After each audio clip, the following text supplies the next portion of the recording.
Saudações a todos que acompanham o canal Acervo Digital, projeto Memória Fonográfica do MS. Meu nome é Ricardo Maciel, filho de Enes Maciel, criador do grupo Os Amigos do Chamamé. Juntamente com os amigos Devonil Dutra, Jorge Brandão, o grupo gravou 5 CDs, todos com músicas autorais.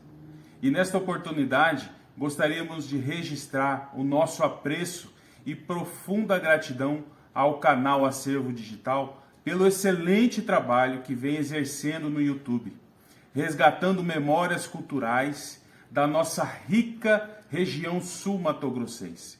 Os Amigos do Chamamé é fruto de um sonho que se tornou realidade através de muito trabalho. De igual forma, desejamos fielmente que todos os sonhos e os projetos deste importante canal se cumpram plenamente, com a premissa de transmitir às gerações vindouras valiosos conteúdos históricos de MS. Sucesso e tenham todos a minha gratidão. Obrigado.